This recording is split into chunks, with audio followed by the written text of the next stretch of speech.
You're listening to the Verdigris podcast with Rae and Andi. I'm Andi. And I'm Rae.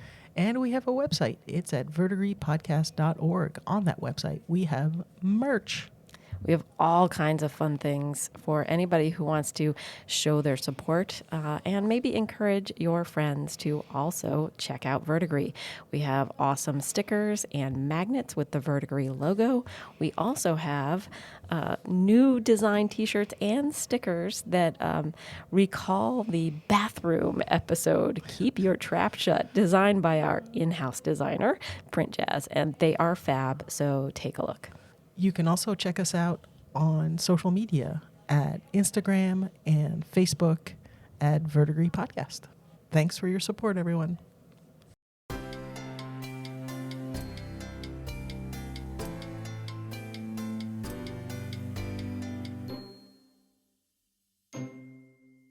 Hi, Rae. Hi, Andi. And hello, Colin. Why, hello, Rae and Andi. It is good to have you back on the podcast. It's great to be here again. And today we are going to talk about movies again. But last time we talked about, highfalutin, high class 1950s, 1960s French cinema.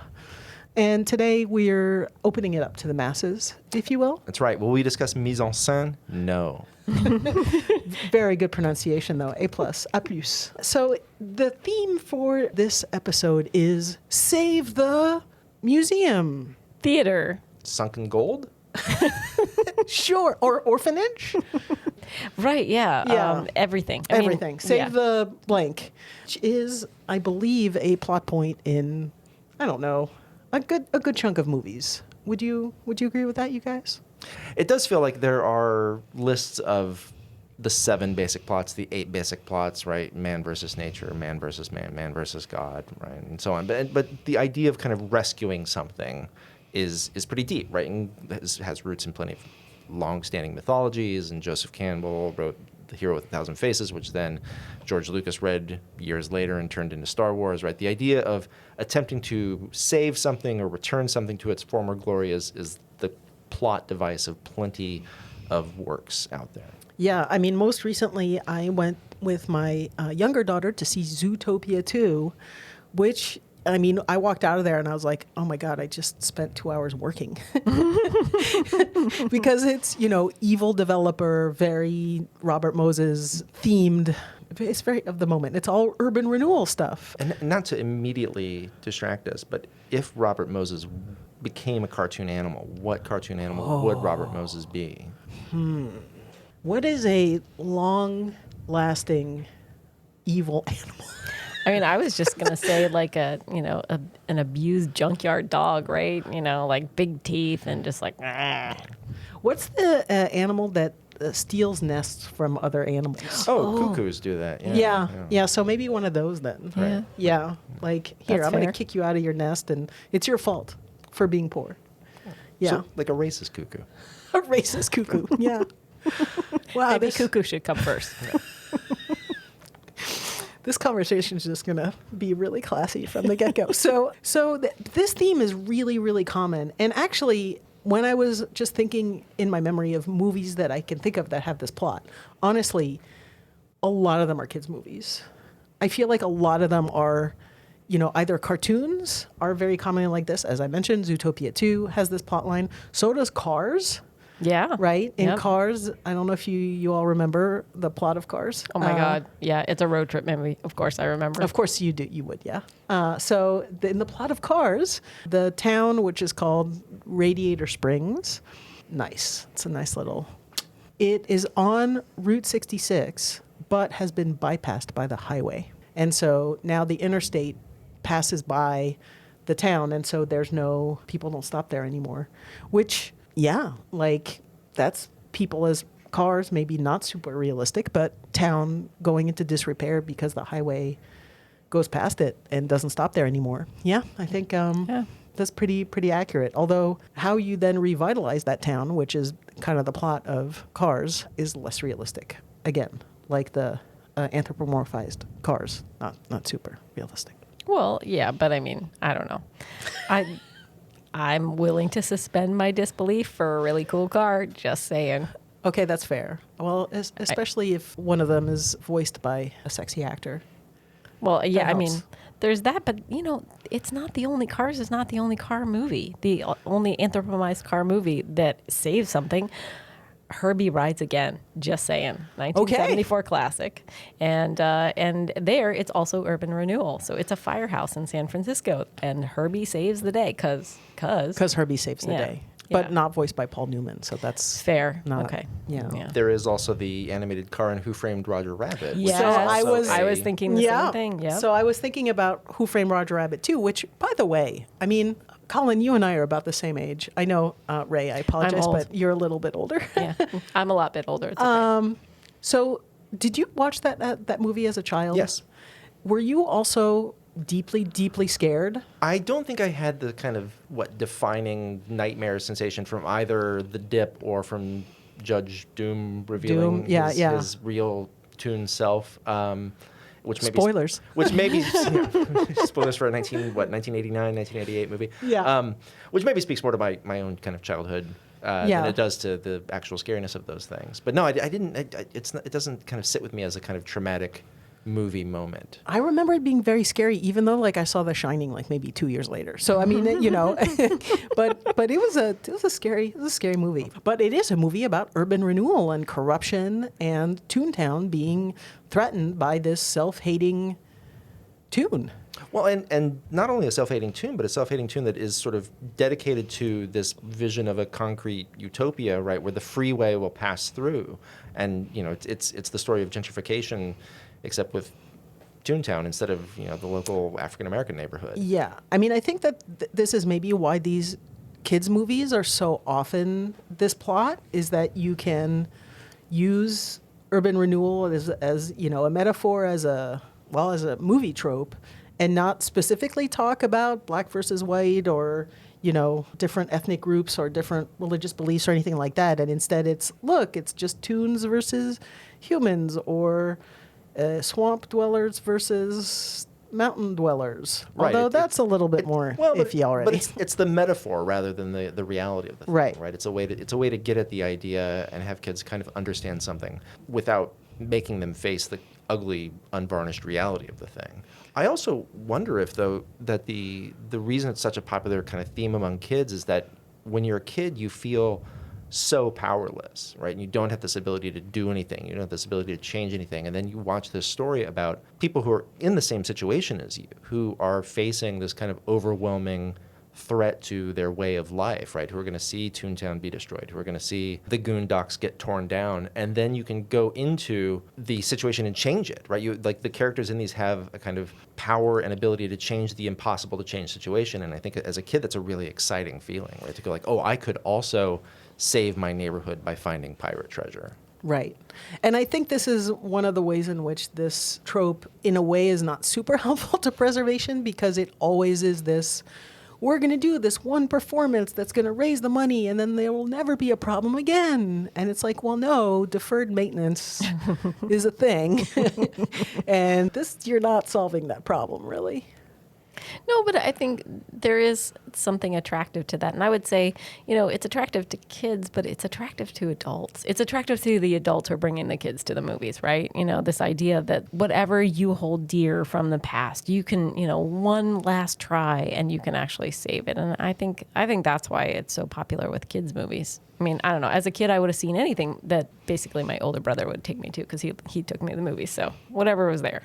Right, and that's why making sure that you appeal to both kids and adults. Right. And the Muppets have gone back to this multiple times. There's 2 Muppet movies where the plot is the theater's going to be destroyed, and to save it, we're going to have our performance to raise money. They're basically the same plot. Yep. I mean, not that it matters. It's the Muppets. Like, it doesn't.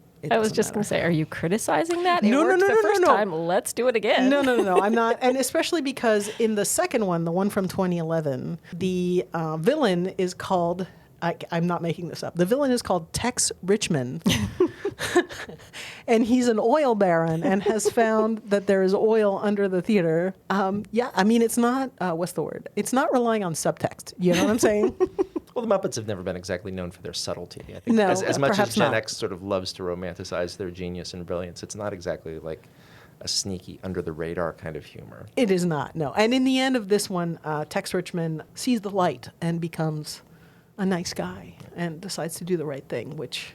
Never happens. No, it's not. That's not going to work. It's not going to work. So I have a bunch of other examples, but before I get to mine, does anyone else want to talk about theirs? Any fun movies that use the save the blank trope?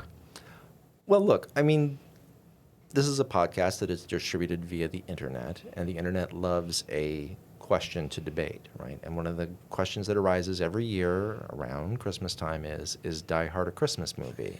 Oh, yeah. And then that raises the question of, does any movie that happens to take place at Christmas count as a Christmas movie? And so I was thinking about this in terms of our question for today, and I wonder if every global disaster movie isn't a movie about historic preservation in a way, right? That there's a way in which Armageddon is a movie about let's save falling water, also the rest of the earth.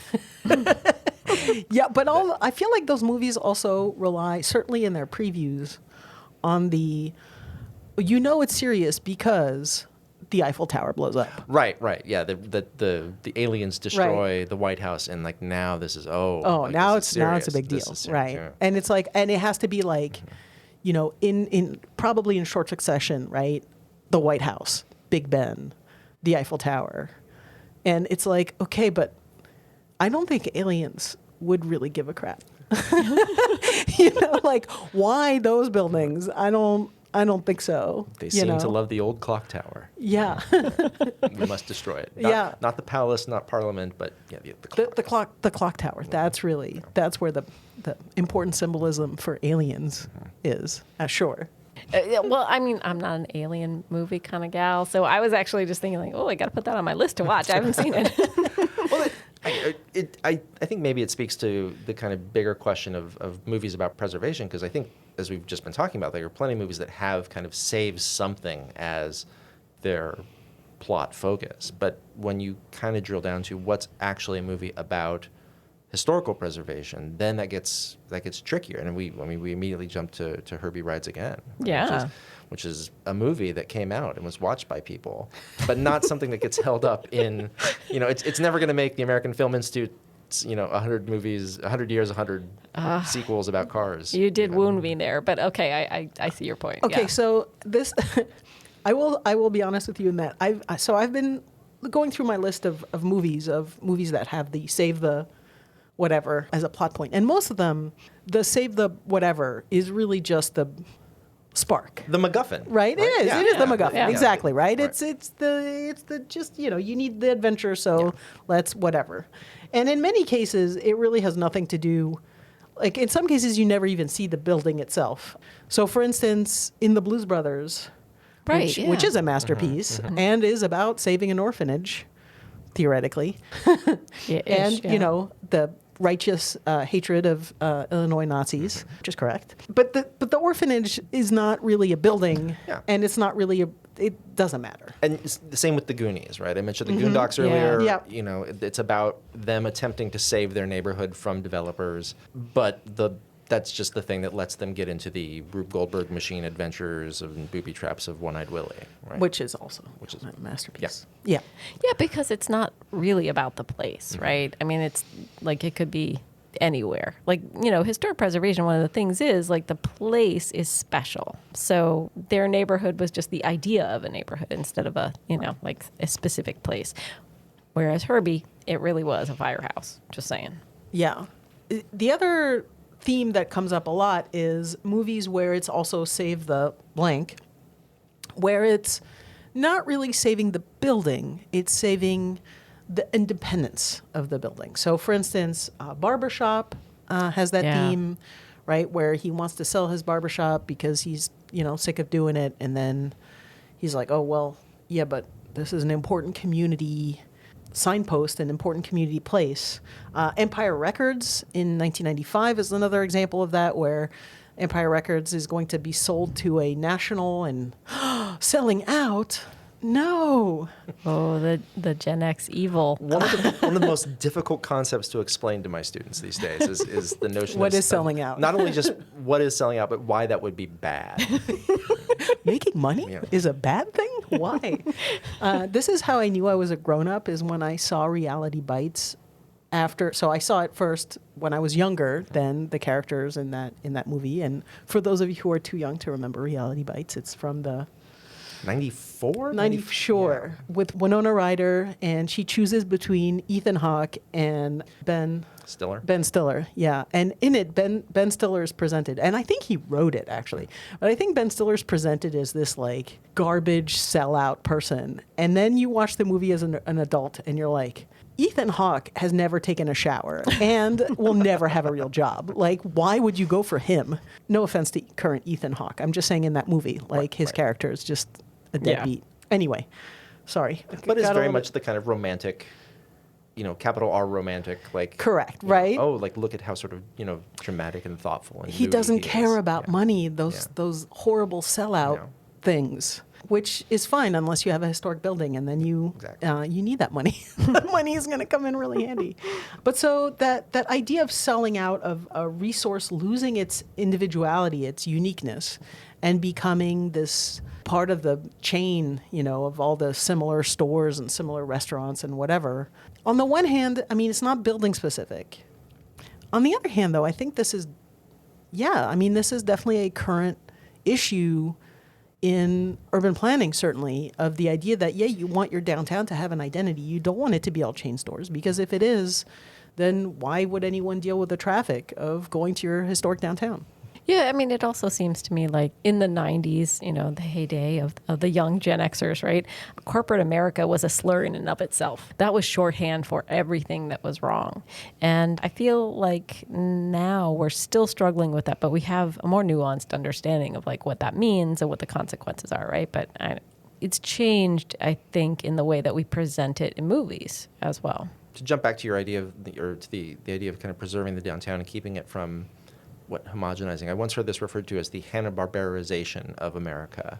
That if you remember the old Hanna-Barbera cartoons, right, that when characters ran, if you just envision Scooby-Doo right now, you can see this, they would pass the same background 4 or 5 times, right? And this is the way that the American landscape sometimes feels, is as you're driving along, you're like, oh, there's a McDonald's, there's a Burger King, there's a Sonic, there's a McDonald's, there's a Burger King, there's a Sonic. There's and so the idea of kind of like, oh, we have to save the malt shop, we have to save the diner, we have to save the record store, whatever, from corporate overlay. This is the plot of a million 80s teen sex comedies, right? Like, oh, absolutely. The rich people want to take over our, ski resort, summer camp, fill in the blank, right? We have to stop them from doing that. Our band of misfits has to band together and stop from doing that. Interesting that in a lot of cases they're very analog places, right? They're places that depend on interaction, on human interaction, right? And so it's we don't want this thing that's automated and whatever. We want this thing where we're going to relate back to the history of the location and the people who have lived there and all the local history, the local color. Yes, these movies are mostly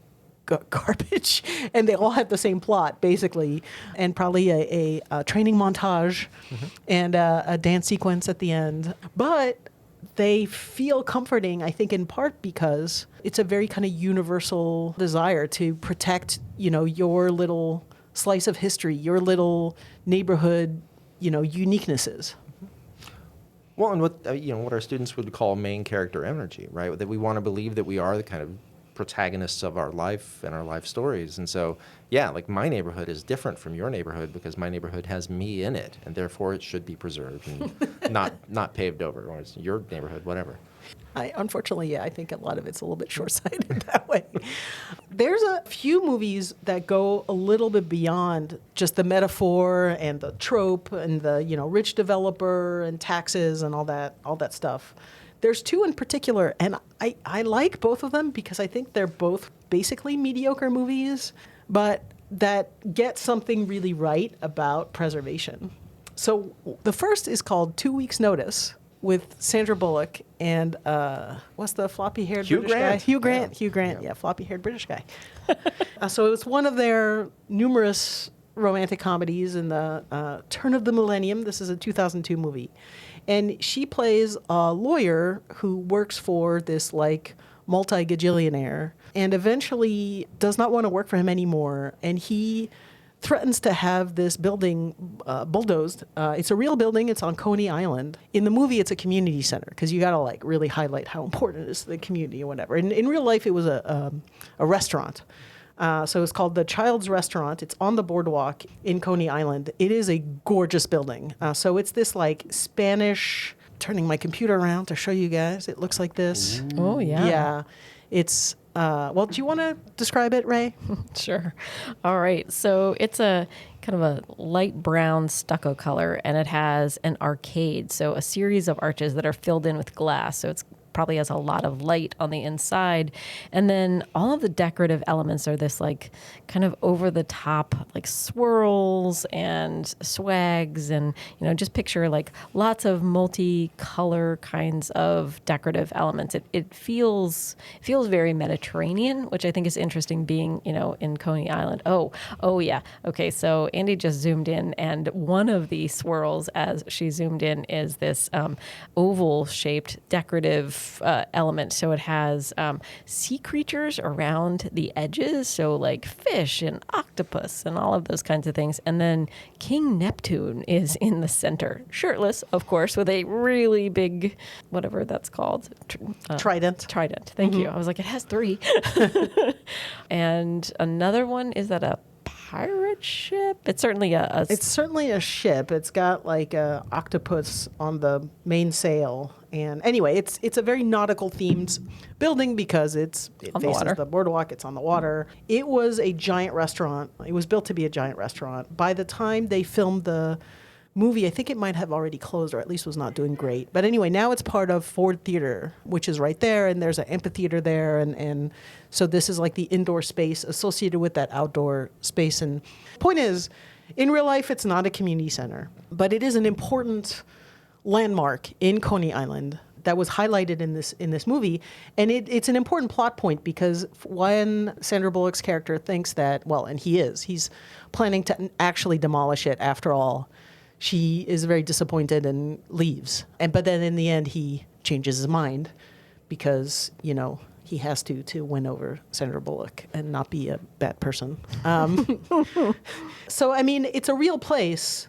And I think it's interesting how they chose that real place and then kind of gave it that extra oomph by saying, oh, well, but it's not just any building, it's a community center. Right. It provides the kind of moral imperative for the story, right? Like it's not just like, oh, this is architecturally significant.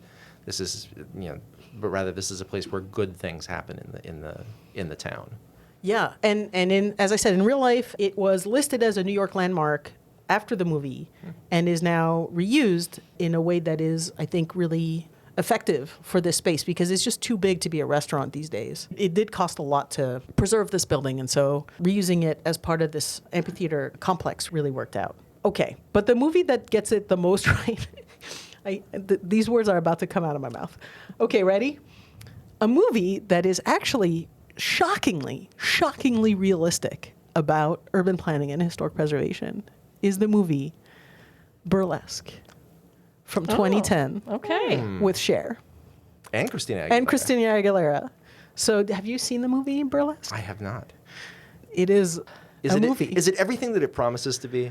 By which I mean a kind of like campy train wreck of a... all of those things. Yeah, okay. Yeah. And I'm pretty sure there is a training montage. There's definitely musical numbers, obviously. So the thing is, this movie shockingly is honestly a very good representation of how transfer of development rights works. Oh my God, that's so exciting. I was just talking about that in class today, and my students did not know that. And they didn't know the term, and they kept saying, are you sure this is a thing? I was like, no, this is really a thing. Now I'm just going to tell them, watch Burlesque. Watch Burlesque. Burlesque will tell you all about transfer of development rights. So Colin, what do you know about transfer of development rights? I know little to nothing about this. Would you like to know a little bit? I would love, for the behalf of both myself and...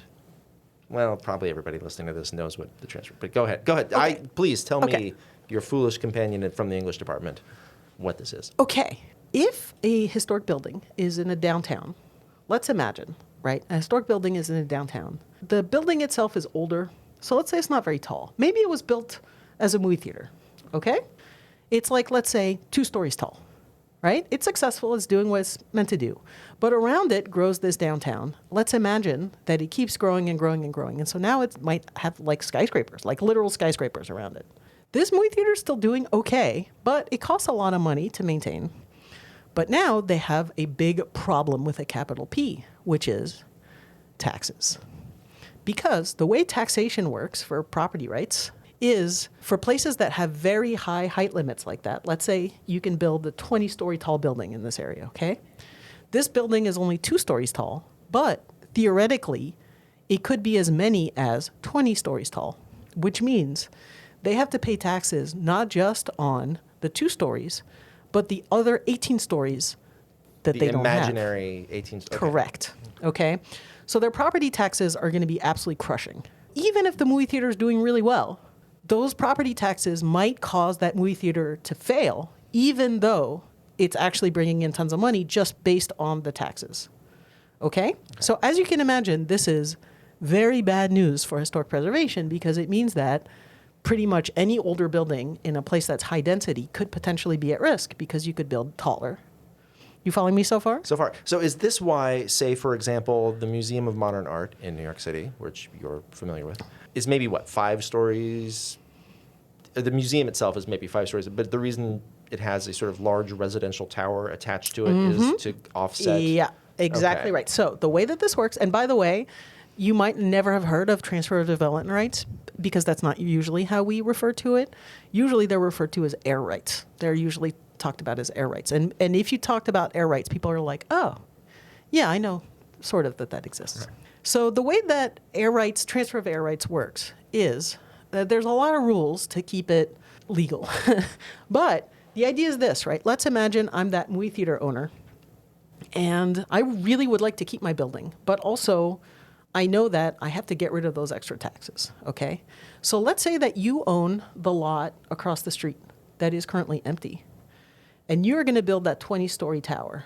But what if you could buy an extra, 5 stories, and then you could build 25 stories instead of 20? Even if the limit in the town is 20 stories? Right. So you have to build in that extra, right? You have to build in that bonus, that ability to sell and exchange these transfer of development rights. But if you do that, then you could, as a developer, I could say to you, hey, Colin, do you want to build a taller tower? You bet I do. Yeah, because you're going to be able to sell that for mad bank, right? So then, this is what's really cool about transfer of development rights is it is entirely voluntary.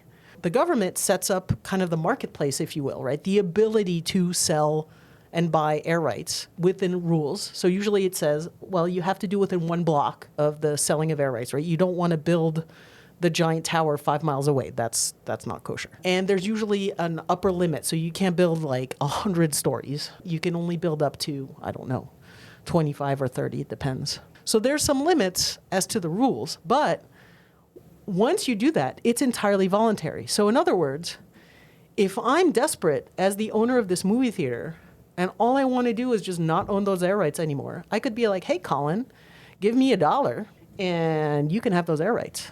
But meanwhile, if you're desperate and you really want your tower to be taller, then I could be like, hey, Colin, give me like $5 million and then we can talk, right? And it's entirely voluntary, which is really pretty cool. So is the plot of Burlesque then like Christina Aguilera selling like her air rights as a short person to Cher to be taller?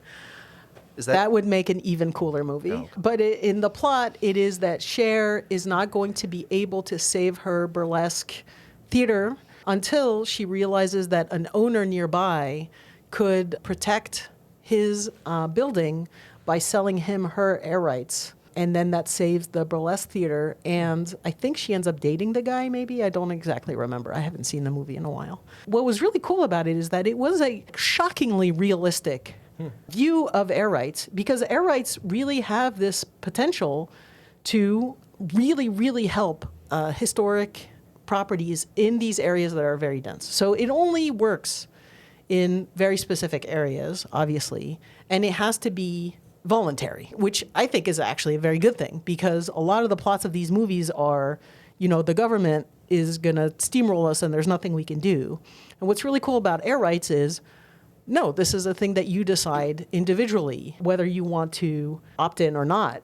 Now, of course, once you've sold your air rights, they're not your air rights anymore. So if you sell your air rights and then you're like, well, now I would like to sell my theater and build a 20-story tower there, yeah, you can't do that. Now that you're only paying for those 2 stories and that's all you got is those 2 stories. But is it then theoretically possible for you to buy somebody else's air rights? Yes. So you have sold the 18 stories above your building to a developer, but now you're buying some other person's. Yes, that is possible. Although usually unlikely because you're going to combine that selling of the air rights with other preservation laws. So you're going to get some tax benefits from saving the building and maybe turning it into something that has other benefits. So in the end, you're not going to want to add those stories because you've kind of combined all of these little programs to make something that is viable for a while. Wow. Thanks, Cher. By the way, yeah, right? And by the way, this is how the High Line was funded in New York. So for the High Line, the railway was already extant, right? It already existed. It wasn't used anymore. But making that into a linear park was going to cost just millions upon millions of dollars. And so in order to make this happen, what they did was sell the air rights to the properties nearby. And so if you go walk the High Line now, and I mean, it's kind of too late to know what it was like before, but I can tell you, because I used to hang out in that neighborhood, still do. When you used to walk around that neighborhood, it was, a bunch of empty warehouses and still the meatpacking district. But a lot of the buildings were quite low. And if you go to the High Line today, it's actually surrounded by basically brand new towers. And that's because selling the air rights above the High Line is what allowed for the High Line to be developed as a linear park. So that was the way that it was financed. And it uses that whole idea of a historic resource is also an amenity. Like, it's not just any tower you're living in. You're living in a cool tower that's next to the even cooler historic resource, right? So that gives an extra value to selling those rights. Absolutely. Is there more stuff about air rights that we want to talk about? Or are you feeling pretty good about it? I feel like we've covered the important bits. I think so, yeah. They're really cool. It's like this cool preservation tool that people don't know. It cracks me up, too, because it's one of those things where people will mention it like they know what they're talking about, but they don't.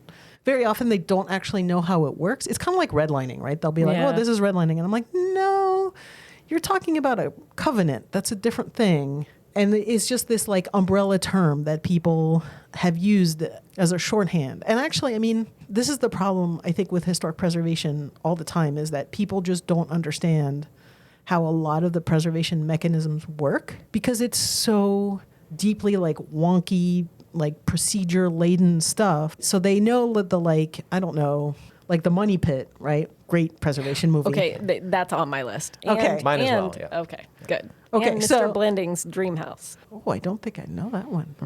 All right. Okay, well, why don't we talk about the Money Pit for a Yeah. second then? Which, I mean, I guess they're trying to save that house, but woof. In the same way that Shelley Long attempting to have a movie career went, so goes the couple of the Money Pits That was attempt cold. to. It's her and Tom Hanks. Her right? and Tom Hanks, Yeah. Tom Hanks. both stars on the rise at the time, and, Yeah. and only one continued to rise after that. And the other I have seen that movie. I will be honest and tell you that I don't think that I can see it again because I think it's going to trigger me too much because I own a historic home. Yeah. And I don't think I would make the mistakes that they make, but also I'm not so hubristic to not. Yeah, I don't think I can watch it again. It brings, I think, bad spirits to your doorstep to watch it and to laugh at that. Yeah, I Yeah, agree. it's one of those things where you're like, Schadenfreude is not so hot when it's going to bite you. Yeah. I will say, my family had a copy of the movie on VHS that we had taped off of HBO as 95% of our movie collection when I was a kid growing up. And we would watch it over and over. And honestly, we would rewind the bathtub scene, where they have endlessly carried buckets of water up to fill up the bathtub, up to the second flight or second floor, and then finally they pour in one more bucket, and the bathtub collapses through the floor, shattering in slow motion on the floor beneath, and it then cuts to a shot looking up through the hole of Tom Hanks and Shelley Long, looking through the hole, and both aghast, and he then begins one of the greatest cinematic laughs of all time. Just that just builds and builds and builds, and like it was a shorthand in my family for a long time. I don't feel it as quite as cursed a movie as the two of you do, but then again, I don't work in historic preservation. Well, I mean, I kind of want to watch it again because I have not seen it in a very long time. Although I do remember the scene that you described, in part because the house that I fixed up before I moved to Fredericksburg had one of those clawfoot tubs, and we had to redo the entire bathroom. And I always thought about that, except I always imagined I would actually be sitting in the tub when it finally decided to collapse, and I would just sort of plop down in the middle of our kitchen. Right. So, yeah. I remember the staircase in that movie. Mm-hmm. It's a gorgeous, free floating central staircase, and how it's entirely rebuilt in it, actually. But that movie, rehabbing a building together, I think is one of those really like make or break couple things too. It's kind of like those couples who go to IKEA and then inevitably break up. I love going to IKEA with my husband. I love the meatballs. I love walking around and looking for furniture. But I know that it's the place where a lot of relationships go to die. And I think that maybe, before rehabbing a house, you should have to watch that movie.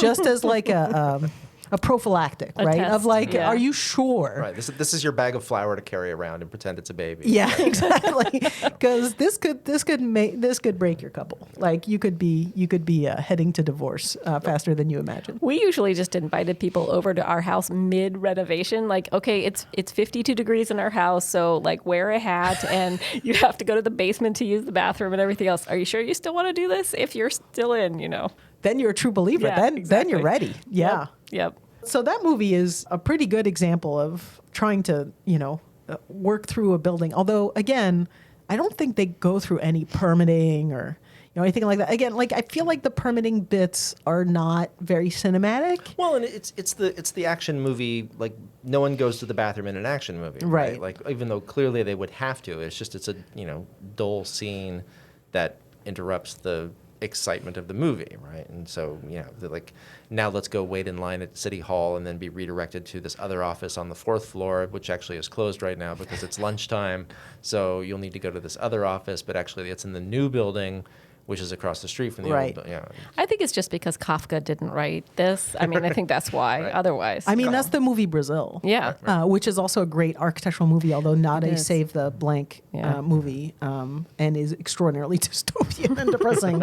But it also reminds me of the show Parks and Rec, which is a great planning show and mines humor from all of it. Although I do have planning friends who refuse to watch that show because it feels too much like work. Just like totally triggering. Yeah, absolutely. It is oh wow, I've been to that public meeting where someone said something just so deeply inappropriate and then said it again. Yeah. Well, getting back to the money pit, I don't know if you all have seen Mr. Blandings Builds His Dream House. Tell us more about this. So it's 1948, and I had to look up because I couldn't remember who it was. It's Cary Grant and Myrna Loy. And my understanding is it's actually based on the same novel as The Money Pit. And basically, he wants to, build onto this old farmhouse. And it just, at every which turn, it just gets worse and worse. And, they discover bad things and it, eventually falls apart.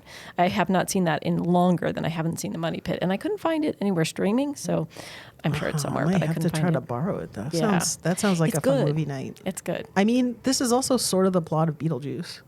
Oh, yeah. Good right? point. Yeah. I mean, when you think about it, that's Lydia Dietz, Catherine O'Hara's character. Yeah. Sorry. No, not Lydia. Lydia's the daughter. Delia Dietz. Yeah. Delia Dietz decides to, quote, renovate the house, and I'm making very aggressive quotation fingers. Very because scary. It is very scary stuff. And I mean, and in the end, the building is brought back to what it was prior to Delia's postmodern extravaganza. But man, that is a great preservation movie. I also Googled other people's lists, I'll be honest, because I was like, okay, I have my list, but what do other people say? And the National Trust has several different lists that they have of good preservation movies, big surprise. And one of the ones that I would love to throw out there and see what you all think, how about It's a Wonderful Life? That was on the list. So I hate that movie. Really? Oh. I'm just, yeah. But the man loves the town that he lives in. He runs through the streets. Merry Christmas movie house. He also, I mean, he's throwing stones at like this old house that's falling apart, and then they fix it up, and then they live there. I mean, maybe I should watch it again. It's been a minute. I mean, it's saccharine and sweet, but you know. I think that's my main problem with it. I feel about it the same way I feel about all the Superman movies. I'm just like, God, you're so uncomplicated. See, this is where your story about going to the High Line in the meatpacking district as a teen, like I'm just envisioning you as a kind of moody Gen X teen, right, smoking clove cigarettes in the state, just like Don't smoke, children. But yes, I did. I was just gonna say, wow, and that's now like so spot on. Pretty much like exactly on. Going to the Sweet Green a block away from the Whitney and complaining about how like, oh, it's safe here now. They took the heart and soul out of the city. I literally made that exact complaint like about a month ago. Yeah.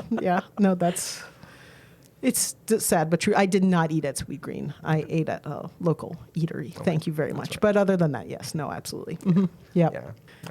I will. I have. Now that I've been dragged through the mud, right. yes. Well, I'm listening, Colin. Look, I grew up in Kansas, right? And I have what still feel, even though I have lived in Virginia longer than I lived anywhere else in my life now, I still have what feels to me like a kind of inherent Midwesternness, a certain. I'm not going to pronounce the French correctly here because it would be very Midwestern not to pronounce the French correctly. A certain je ne sais quoi to hurtful to being from the Midwest and being from Kansas, which anybody listening to here who's in Ohio or Indiana or Michigan is immediately saying like Kansas is in the Midwest. To which I would say, well, probably, it's the plains, but still, the last two have kind of Kansas-based initial connection. One is a television show and one is a movie. And so the television show, which is not about historic preservation, but led to, I think, a really interesting element of historic preservation, is South Park. Because South Park did an episode about the restaurant in Denver called Casa Bonita. Oh, yeah. And Casa Bonita, where I went to, and as a Kansan, where do you go on vacation when you're growing up? You go to Colorado. And my parents would take us to... Exotic. Yeah. It has mountains. Come on. Yeah. Topography. Yeah, exciting. Exactly. There's elevation gain. Casa Bonita is a Mexican restaurant in the sense that, I don't know, the University of Phoenix is a college, right? Like, not really. It is But it's a landmark, though. That's probably a thing that's going to get us sued for this. Are you responsible for what I say on the podcast? Probably. Let me come up with something better here. But it's a Mexican restaurant in kind of idea only in terms of or when I was growing up it was at least, right, that it was the point of going to Casa Bonita was that it was this kind of amazing building wonderland that had cliff divers and caves that you could explore and rooms that were themed and secret passages and these kind of amazing things. But it was cheesy and the food was terrible. It was literally cafeteria style food, and the whole place was run down and eventually closed down. But the two guys behind South Park bought it and hired new chefs and completely refurbished the place. And I got to go after it reopened, and it was like so few things in life are like stepping back into your childhood in a way that is as good as you remembered. And going to Casa Bonita was like that.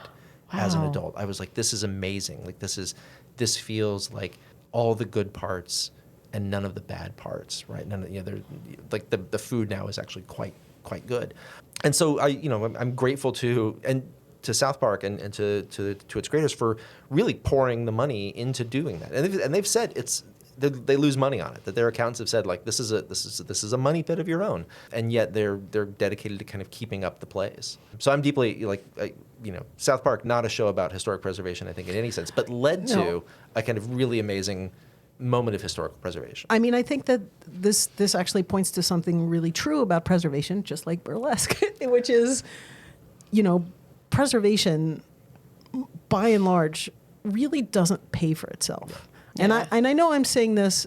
Okay, so before I keep going on this, I want to make it clear that doesn't mean that it doesn't pay. It just means that it doesn't pay for itself. So one term that we use a lot in preservation is the idea of the loss leader. Do you want to explain that, Rae? So a loss leader is your local grocery store puts something that you really want on sale. And so, for me, that would be Diet Coke, right? And you can get like 12 packs of Diet Coke for like almost nothing, right? Because it gets you in the door. And then you're like, well, I'm here, so I may as well do the rest of my grocery shopping. So the loss leader is that enticement, right? But it's an investment to bring you to the place where you spend all the rest of your money. And that's what preservation is, right? Like, we pour money into saving the historic downtown so that people come to see that, and you have to keep pouring money into that to keep maintaining it. But then they stay nights in hotels, and they eat at your restaurants, and they do all of these nice things. They pay for parking, all of that stuff, which ultimately kind of feeds back into the economy. So that's a loss leader. Exactly. So preservation, by and large, is not going to make money for itself. Right. It's going to indirectly make money by attracting people who want to come hang out there. And we know that people are, in fact, attracted and much more likely to want to hang out in places that are visually interesting. And very often that means places that are historic, because those places have meaning for us in a way that the, endless sprawl that you were talking about earlier, Colin, just doesn't, right? That it doesn't matter what McDonald's you go to, it's all McDonald's. Which is actually the point. But it also means that those older things, those places that have that unique identity, you're gonna pay extra to go to those places. One place that we have very close in Richmond, and I mean, we live far enough away that I don't go to Richmond every day, but when I do go to Richmond, if I go during the day, I make it a point to always eat at Pearlie's, which is my favorite restaurant. Fantastic restaurant. Yes. Really, really good Jewish deli in Richmond.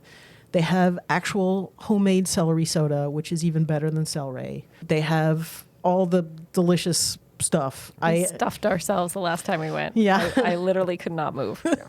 And it's just and to me it is a memory, even though I didn't grow up in Richmond at all, but when I came to New York as a kid, I would visit my very Jewish grandmother, Ruth, who would take me to Wolf's Delicatessen on 57th Street, which is long gone, and I would have chocolate egg creams, and I would have the pickles, and I would have all of those foods that for me to this day are going to have that emotional response, right? That childish response, just like you had in Denver in that restaurant. And so those are the places that mean something to us.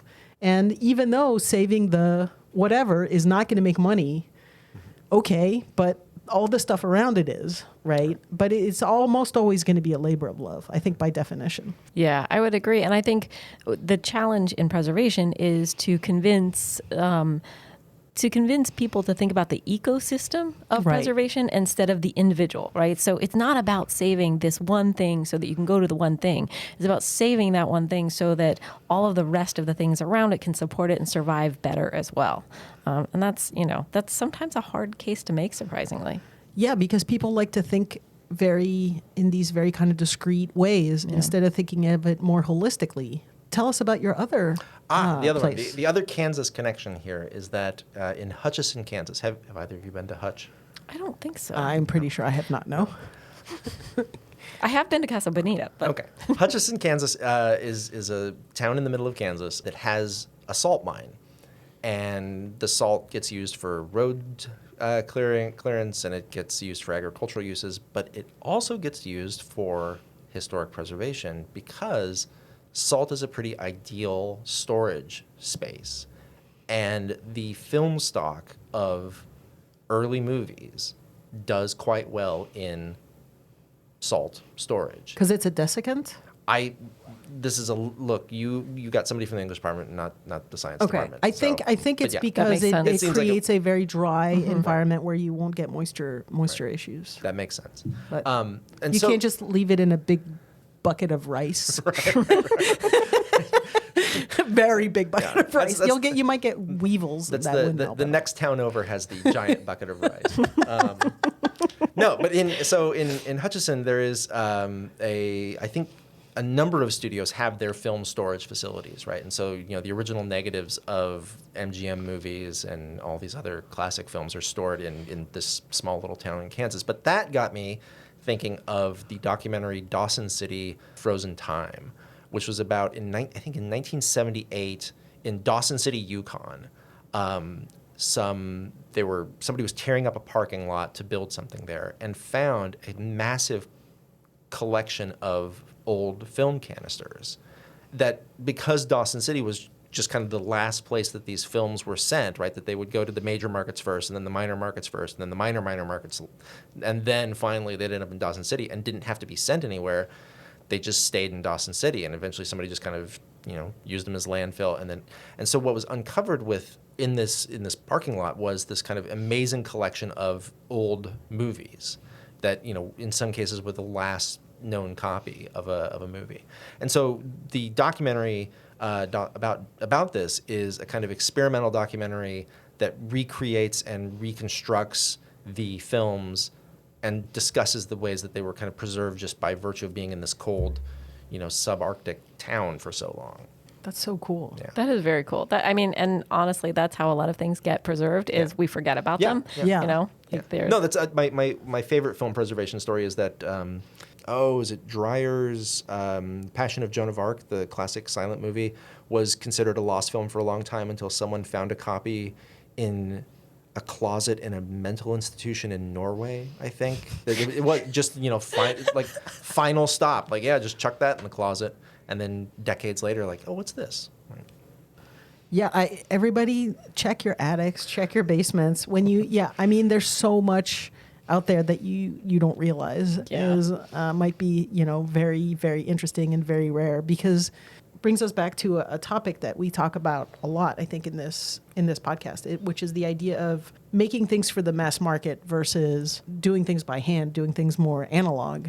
And historically, copying things was so difficult. Yes, there's lots of occurrences of things that were only, printed once or printed twice or whatever. But by that same token, when you find, a treasure trove, it can literally change history. One of my favorite stories about this, quite related to yours, Colin, is that Georges Méliès, who was one of the, big innovators of cinema. Yes, From the Earth to the Moon and all this great stuff. And he invented a billion different special effects, right? That's what he did. He came from the circus originally. He burned a bunch of his stuff and everyone thought he was gone forever. And then it turned out that there were copies that were in the United States because at the time they couldn't make a copy later on. They had to film it twice originally in order to, send another reel to the other market. And so basically he just forgot about them. And then they discovered this huge collection of Méliès movies way later on, I think in the 1960s maybe. This stuff still happens pretty regularly, honestly. Now that things are digital, now that things are so easy to copy, perhaps, we won't see quite as much of that into the future. But for now, yeah. So when you go, try to save the movie theater or save the community center or save the restaurant or save the whatever, you definitely need to look through the storage and see what's there. Absolutely. There's probably some sort of documents of something. All right. Well, thank you so much for a lovely conversation. Yeah. Thanks for having me again. About great cinema oeuvre like Burlesque and 2 Weeks Notice and Herbie Rides Again. And South Park. I didn't even bring up the movie, the Elvis movie, where he plays a salvage diver. Oh. Is it worth watching? Well, no. Is anyone... Yeah, I can't say I'm shocked. Yeah. Thank you so much, Colin. We love having you on the podcast. Thanks. I love being here. Yeah, thank you. Bye, Rae. Bye, Andy. Bye, Colin. Bye, Colin.